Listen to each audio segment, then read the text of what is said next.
Now, you've been in the business 60 years, over 60 Over years. 60 years, yes, yeah.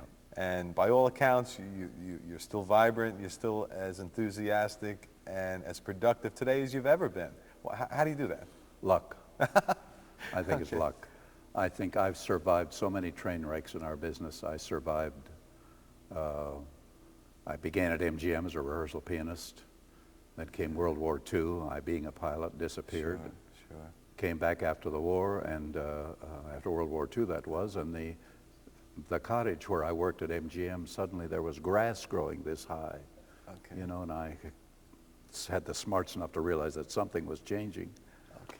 And I disappeared into radio with Sinatra mostly on Lucky Strike. Then that disappeared. Sure. And while I was working at, if I may mention NBC, I was working at Studio 6A, 6B, which is still a radio studio. Sure. The vice president walked up to me and said, "We're going to do television." That's my favorite line. It was a new venue then, wasn't it? And he said, "Why don't you stay here?" And I stayed. So. Now, in this business, everybody needs that first big break.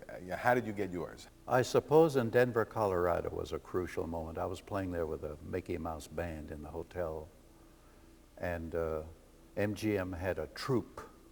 We called them troops.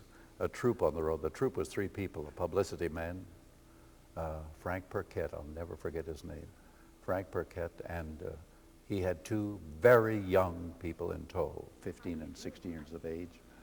They were called Mickey Rooney, and the lady's name was Judy Gum, to become Judy Garland. Okay.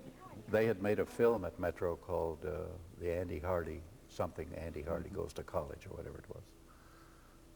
And MGM, in their wisdom, sent them out to plug. It was the beginning of a renaissance of the music business, kind of, you know, in shows like that.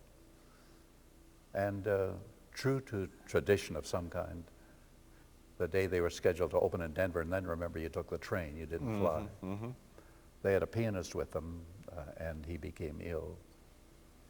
And the theater manager, bless his soul, said, Frank said, you know, he was frantic to get somebody to play piano for Judy. And the theater manager said, "There's a kid plays in the band at the hotel, and his only recommendation was that he knew I read music." And that was big in those days. And that he said, and he reads music. And that was my recommendation.